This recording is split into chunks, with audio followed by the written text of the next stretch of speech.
How's it going, everybody? My name is Torisaurus, and welcome to vlog 13. So I'm sorry that this is so late, but I realized not a lot has happened in the span between the last vlog and this one, but this weekend is going to be jam-packed with a lot of different things that I'm going to be doing because there's 2 dances and a couple other events that I don't want to spoil, but there's going to be a lot in the next one. So I wanted to cover the couple things that have happened over a longer period of time. That way the vlog with the shorter period of time could just focus on the big cool events that are coming up soon. So that's why this has been so delayed, so I'm sorry about that. I think I'm going to start a countdown in these last couple vlogs because the end of the school year is approaching. I'm officially done with classes and I'm going to be leaving here relatively soon. That time is going to fly by much faster than I probably think it will, and it seems really far away now. But just wanted to throw that out there that these weekly vlogs are probably going to end afterwards unless something big happens. Well, at that point it won't be weekly, but unless you guys really want me to continue doing them, I probably won't be doing regular vlogs once I'm back in America. Like I said before, not a whole lot has happened since the last vlog. I've watched a lot of YouTube since classes have been out, and I've watched actually a lot of horror movies. I really enjoy horror movies because I don't get scared by them. I just like the suspense and a well-written horror movie. Unfortunately, I have yet to find a new good horror movie. I watched The Exorcism of Emily Rose because I was told by a friend that she was traumatized by that movie when she was younger, so I was like, okay, it's gotta be scary. And it was more of a court case drama that happened to be about demonic possession, so I was really, really disappointed by that. And I also watched The Gift. That one was pretty good. I watched it on Netflix and I rated it 3 stars. But my problem with it was, in the end, the stakes were actually pretty low. I don't want to spoil anything content-wise, but I feel like for all the tension that it built, which it did a good job of doing, it really wasn't a big deal how it turned out. So if you haven't seen that, I don't know if I would recommend seeing it, but if you want to watch something that's sort of okay and with a villain that looks sort of like John Cusack, then I would go ahead and watch that. Something that happened that I'm very excited about is the channel has broken 600 aggregate views since the last vlog, and I feel like we just broke 500 really recently, so I feel like we're keeping a really good pace, and I'm really excited about it. I'm really happy with it, and a big thanks to you guys because my channel wouldn't even have any views if there were no viewers. So thank you so much for watching my videos, and I'm so excited about this. Thanks so much. I don't even know what else to say. So something that I mentioned in my last vlog that I said I was going to try was absinthe, if you'll recall. And on Friday, my friends and I, we all tried absinthe, and it was interesting to say the least. None of us hallucinated. I didn't like it. It tasted like Listerine came out with a licorice flavor, and it was pretty terrible. Most of us tried to choke it down because we wanted to see what would happen. We looked it up, and apparently the legal limit for the hallucinogenic ingredient is higher here than it is in the States, but none of us saw fairies or nothing wild happened. And so I was kind of disappointed in it because it tasted bad, and I didn't even have any effects from it. So one of our friends bailed. She hated the taste too much and she couldn't continue drinking it, so she just kind of hung out with us for a while. The only upside to it that I can see is if you like licorice and you want something with a high alcohol content, then sure, I would go for absinthe, but otherwise it's so not worth it. It was pretty nasty. So some of you may or may not know, my original plan was to come home May 31st, and that was my return date. That was going to be it. But we found out that dorms close the 27th, and it's a bank holiday here as well as a holiday in the States. So staying in hostels or hotels would be incredibly expensive in the meantime, but so was changing the airline ticket. I knew there was going to be a high fee for trying to change it, but it wouldn't have really made a difference. And there were several factors that went into it. But in the end, we decided to try and change our airline tickets. Dallas and I did. And what a mess. Oh my gosh, what a mess. So I was looking at the calendar, and after squaring up some plans, my goal is to now do a summer internship for the month of June and maybe a little bit into July to get some experience for my application for vet school, and also so it'll count as credits for Sweetbriar. They'll take internships as college credit if they meet certain requirements, etc.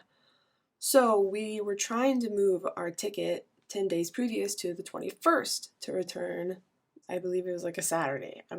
Saturday. We went on British Airways website and tried to change the ticket ourselves because we are 20 and can do things ourselves. And the website didn't work. So I was like, okay, this happens sometimes. Maybe the server's overloaded. Maybe it's because we tried changing it on a Sunday. Couple reasons why it could be going wrong. Maybe they're just repairing it. We'll wait. Well, it was funny because on that day, I also tweeted British Airways because we tried several times. We could get through the website to the point where we could pick the new flight we wanted, but we couldn't get to the page where it would calculate the cost or to where we could pay to change our ticket.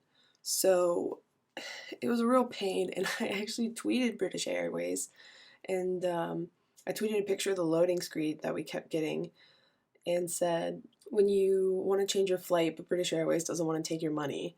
And I actually got a reply. That was the quickest I ever got a customer service type reply from an airline. And we found out through Twitter, they followed me on Twitter so I could DM them, and found out that instead of the original $275 that we thought it was going to be to change our flight, it was now $605 because we still had to pay the fee to change the flight, but now we also had to pay the difference for the cost of the ticket. So, yeah, not only did we have to deal with a $275 exchange for what we would be doing all the work for if the website was working. We would be the one putting in the information, and it's not like it takes a lot of manpower to do what we wanted to do. And it was very frustrating for me. I'm still a little frustrated about it, if you can't tell. And I was like, okay, I'll tell my mom, we'll see what we can do. And she called on our behalf and found that the day after we were looking at, so if we wanted to change it to our flight to the 22nd instead of the 21st, the cost would be in half. It would be considerably cheaper. And we were like, okay, that's cool. Yeah, we can do that. So we tried to change it online ourselves. The reason we kept trying to do this instead of getting my mom to just do it while she was on the phone was because they couldn't allow my mom to represent Dallas because Dallas isn't on our account and isn't related. So they couldn't accept credit card information or any information about Dallas from my mother. So we kept trying to do it ourselves so that we could both change it at the same time. We would be guaranteed the same flight because it would be a nightmare otherwise. Again, the website didn't work. So we were like, okay, one more day. We'll give it one more day. It took until the 27th. We started trying to change our flight on the 24th. It took until the 27th until we actually got it changed. And on the 27th, we walked around the entirety of town to almost every payphone in St. Andrews, almost none of which worked. And the one that did, I should say, dropped the call the minute that we got connected. I'm still salty about it. I'm still so salty about it. So we decided, okay, we'll try to find a business, somewhere we can go to make this call. No business let us. We went to the police station and they couldn't help us. And we went to the Tourist Information Center, who said that they didn't know how long the call was going to be or how expensive it would end up being, so they couldn't help us either. What? What? I'm sorry, what? I tried to make the call from my cell phone and it said that you're out of your service area. Your account isn't allowed to make international phone calls. Dead inside. I was completely dead inside. Because we even tried to get help from the school. We couldn't find a warden on duty to borrow their cell phone. And so eventually we went out around 2 p.m. after lunch, walked around more than 6 miles, and eventually ended up after dinner in my room. We got my mom on FaceTime, told her what happened, and she was like, okay, we will call from, and let me just stop myself and insert this information.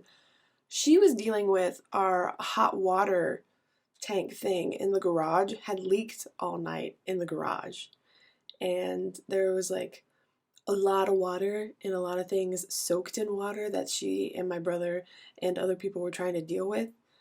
And so she had to stop that to help us figure out how to change our flight. And what she did was she called British Airways at home in America, and we were on FaceTime with her, so that it was essentially like a three-way call, but not actually a three-way call because we don't have any way to do that. And finally, after like an hour talking to people at a call center in India, which is fine, but when you're frustrated and having to talk to somebody whose first language is not English, it can be a bit more stressful than usual. We talked to a guy. I ended up yelling at him and cussing him out a little bit, which I felt better for afterwards because he wasn't very helpful anyways, but I probably shouldn't have. And we finally got a hold of his supervisor, his manager, and she was trying to help us find a flight, because what the guy was telling us, we wanted to change it to the Sunday flight that we were originally told was $300 some. And he said, that flight's now $600. And we're like, no, we're not paying $600 when we were originally told that it was going to be 300 some. And the only reason that we couldn't get it when it was still $300 some was because your website was broken, not because we wanted to wait a couple of days. We wanted to do things instead. We were trying to change the flight, and you're the ones being incredibly unhelpful. Anyways, we got in touch with his supervisor, finally got her on the phone, and she was giving us the same kind of runaround of like, all these flights are $600. We're like, okay, look for a different one. Look on different days. Here's the range of dates that are best for us. Try to find one. Eventually, she did find one, and it was for the 23rd, so Monday, at like 7:45 a.m., way earlier than we originally intended. We're gonna have to leave the day before because it takes about an hour and a half to get to Edinburgh, and you have to get to the airport a couple hours in advance just to get through security and to make sure you're at the right gate, and it's just smart to do that. So we can't get up at 4 a.m. here just to make a bus to get to Edinburgh and make sure we catch that flight. We're going to have to leave Sunday night and probably crash in the airport. But she found one for Monday the 23rd, really early in the morning, for $295. Does someone want to explain to me how that works exactly? My mom called originally the couple days previous, found a flight for 300 some on a Sunday, and then they're going to tell us that all of them are 600, and then magically they find a Monday flight that's $295. Are you kidding me? The processing fee in and of itself is BS because it doesn't take a lot of work to change a roster on an airplane. And I understand it's a company, they have to make money somehow, but also they have to keep customers. They have to keep people coming back and using their service if they want to continue prospering as a business. And it seems to me that all they are is master swindlers.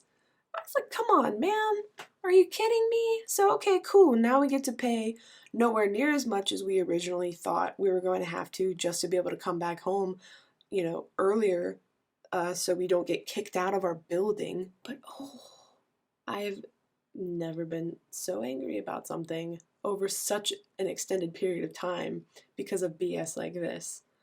And, ooh, still a little heated. But it's changed now. It's fine.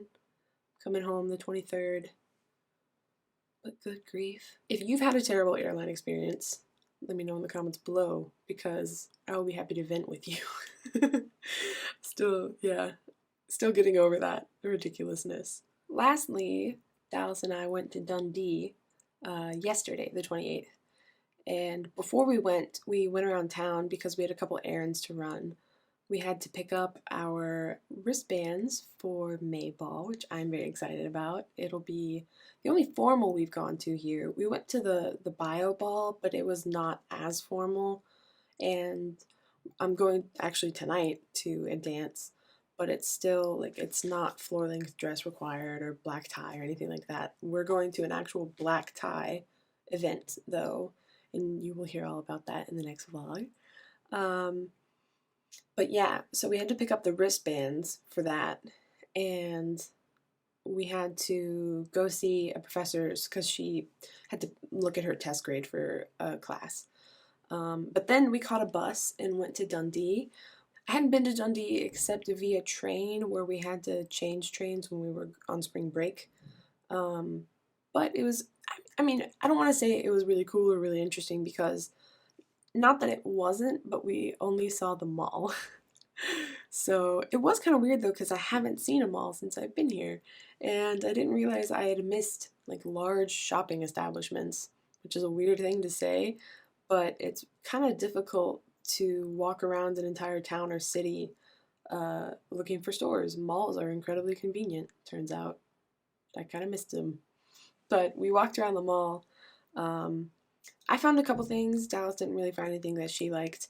I got this shirt, which I'm really excited about because I really, really like the color yellow, but I feel like I don't always pull it off well, and certainly not certain shades because my hair is kind of blonde, so it's kind of clashy, but I really love this shade of yellow, and I'm really excited that I found this shirt in my size. And it was at Primark, so the shirt was like £2.50. I was like, yes, even if it doesn't fit, like it's not like I'm not investing in this shirt, but I still get to have it and it fits, so I'm really excited about it. I also went to Claire's and got these earrings because I haven't worn earrings regularly since about 8th grade. I got these holes pierced when I was about 4 months old, and I got these holes pierced in 7th grade. And I react really badly to essentially cheap metal. And I assume certain alloys because I can't even wear sterling silver. My ears will just get really infected and it's not a fun time. But I have sensitive skin to a lot of metals. These are stainless steel, so I'm pretty sure they'll be fine because my nose ring is surgical steel, and I've gotten to where that's really all I'm willing to risk to buy because I'm not going to invest in 24 karat gold or anything like that just so I can have everyday earrings. That would be ridiculous. I haven't tried titanium yet, and they also pierce with titanium, so I probably will try. I'm willing to try titanium. But I went with these because they were at Claire's and they were relatively cheap. And I thought they were cute. I can show them to you. Ooh, if I can get the camera out. I really like the first studs because they throw different colors depending on how the light hits them. And I think they're cute. I like them a lot. And I'm excited to be able to wear earrings regularly. So that's something else I'm looking forward to. So after we shopped around a bit, we went to a place called, I think, the Italian Grill for dinner. We both got spaghetti and meatballs, and it was really good. And we went back to the mall after that for coffee because, I don't know, sit-down restaurants, like, they'll have good coffee, but it just seems to be more expensive for a smaller amount. At least when you go to Starbucks and you pay for an overpriced cup of coffee, you can get a decent amount. So we went and we got macchiatos, and they're very good. And then we waited. It was raining and cold, so it kind of sucked waiting for the bus because we had to wait at a nearby overhang. There wasn't an actual stop. I mean, it was a real stop, but there wasn't a bench and cover at the stop. We had to go to like an overhang nearby and wait for the bus, which luckily didn't take very long. Yeah, after that, got back and really just kind of hung out and went to bed. I caught up on some YouTube channels I'm behind on, and that was really it. So before I end this vlog, I want to give 2 shout outs. The first one to Dallas because she got me this really cute print of Highland cow, or as a lot of the shops that sell stuff, like gift stores, they'll call them Heelin' Coos because that's phonetically how the Scots accent would pronounce it. So I have a Heelin' Coo print that I can hang when I get home, and I'm very excited about that. Second shout out goes to my friend Matt because, and this is long overdue, I meant to do this like 2 weeks ago, but he got me a copy of Ocarina of Time for DS, and I'm really excited about it because I mentioned it a couple weeks ago on Facebook and Twitter that I kind of was interested in starting Zelda because I've been watching Game Grumps play Ocarina of Time, and even though Aaron really hates the game, I knew it was a classic, and Zelda was just one of those games that, well, a lot of Nintendo games, we weren't really a Nintendo household, so that's like a gap in my personal like pop culture history, gaming history, and I wanted to find a way to get started, and Matt got me a copy, and I'm very excited to be able to play it. Unfortunately, I don't have a way to do a Let's Play because, I mean, unless I just rigged my camera so that you could see the screen, but it would be pretty low quality, I think, and I wouldn't be very happy with it. But capture card setups for 3DSs are pretty expensive. You can either send your DS away and it costs over $200, or you can have the maker of the capture card do it with a new one, and that's about $400 to $600. I just don't have that kind of cash to burn, so there won't be a Let's Play of it, but if you guys want, I can keep you posted on how it's going, what my thoughts are. I don't know. I don't really know how that would work. But I am still super jazzed to play it. So yeah, thanks to both of you so much, and I'm very excited about both of those things, and I thought I'd share. But that's all I really have, so if you like this video, hit the like button or send it to a friend. If you haven't subscribed already, maybe consider doing so, and I hope to see you guys in the next video. Bye! Till you find your way back home.